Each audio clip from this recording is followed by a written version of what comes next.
Hello friends, bailable அஃபென்ஸில் fail வாங்குவது சம்பந்தமாக உள்ள அந்த ப்ரொவிஷன் பார்த்தீங்கன்னா சிஆர்பிசியில் சாப்டர் 33 அந்த செக்ஷன் பார்த்தீங்கன்னா 436. அதே நீங்கள் பிஎன்எஸ்எஸில் பார்த்தீங்கன்னா சாப்டர் 35 செக்ஷன் 478. ரெண்டு ஆக்ட்லேயுமே சேம் கண்டென்ட் தான் சொல்லியிருக்காங்க.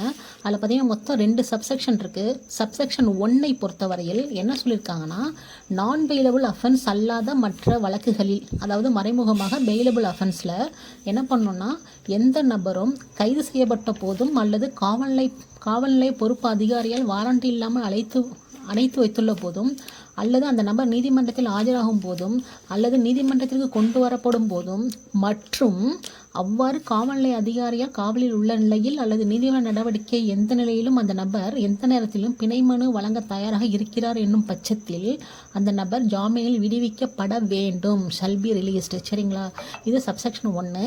அதில் ஒரு ப்ரொவிசோ சொல்லியிருக்காங்க. அது என்னன்னு கேட்டிங்கன்னா, அந்த காவல்நிலை பொறுப்பு அதிகாரி அல்லது நீதிமன்றம் அந்த நபர் ஏழ்மை நிலையில் உள்ளதாக மற்றும் ஜாமீன் வழங்க இயலாது என கருதும் பட்சத்தில், ஜாமீன்னா அவங்க அப்ளை பண்ண முடியாது என்று கருதும் பட்சத்தில் அப்போ என்ன பண்ணுவாங்கன்னா, அந்த நபருக்கு பிணை வழங்குவதற்கு பதிலாக அந்த நபரை ஜாமீன்தாரர் இல்லாமலேயே அந்த எதிரியிடம் நீங்கள் ஆஜராக வேண்டும் என்ற அந்த ஆஸ்பெக்டில் பிணை பத்திரம் எழுதி வாங்கி கொண்டு விடுவிக்கலாம் அல்லது விடுவிக்க வேண்டும். மே அண்டு ஷல் ரெண்டுமே அங்கே இருக்குது. சரிங்களா? அதில் ஒரு ப்ரொவிஸ் ஆஃப் ஃபர்தர் ஒன்று கொடுத்துருக்காங்க.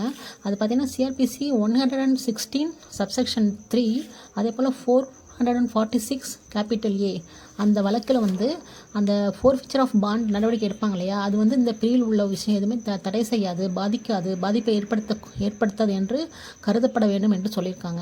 திரும்ப பார்த்திங்கன்னா அது ஒரு எக்ஸ்பிளனேஷன் இருக்குது. அந்த இண்டிஜென்ட்னா எப்படி நம்ம எடுத்துக்கிறதுன்னு பார்த்திங்கன்னா, எந்த ஒரு கைது செய்யப்பட்ட நாளிலிருந்து ஒரு நபர் கைது செய்யப்பட்ட நாளிலிருந்து ஒரு வாரம் பிணை மனு தாக்கல் செய்யவில்லை எனில் இந்த ப்ரொவிசோ படி அந்த நபர் இண்டிஜென்ட், அதாவது ஏழ்மையை உள்ளவர் என அனுமானம் கொள்ள போதுமான காரணமாக இருக்க வேண்டும். ரைட்டுங்களா? இது அடுத்து பார்த்தீங்கன்னா சப்செக்ஷன் 2ல் அது என்ன சொல்லியிருக்காங்கன்னா, சப்செக்ஷன் 1இல் என்ன சொல்லப்பட்டிருந்த போதும் பிணை பத்திரத்தில் சொல்லப்பட்டவாறு அந்த நிபந்தனைகள் இருக்கு இல்லையா, அந்த நேரத்தில் இங்கே ஆஜராகணும், அதை செயல்படுத்த தவறினால் அந்த நீதிமன்றம் அந்த நபரை ஜாமீன் விடுவிக்க மறுக்கலாம். ரெஃப்யூஸு அவ்வாறு மறுக்கின்ற அந்த விஷயம் இருக்கியா, ரெஃப்யூஸ் பண்ணுற விஷயம் இருக்குது இல்லையா, அந்த வழக்கின் அடுத்தடுத்த நிகழ்வுகளில் அந்த நபர் ஆஜராகும் போதோ அல்லது கொண்டு வரப்படும் போதோ 446 சிஆர்பிசி படி பெனால்ட்டி கட்ட எந்த நபருக்கும் கோர்ட்டுக்கு அழைக்கிறாங்க இல்லையா, அந்த விஷயத்தை அந்த நீதிமன்ற அதிகாரத்திற்கு பாதகம் இல்லாமல் இருக்க வேண்டும் சொல்லி சப்செக்ஷன் 2வை இப்படியே முடிக்கிறாங்க. இதே தான் சேமாக பிஎன்எஸ்எஸ் சொல்லப்பட்டிருக்கு. சரிங்களா? அடுத்த ப்ரொவிஷனை நெக்ஸ்ட் இதில் பார்க்கலாம். தேங்க்யூ.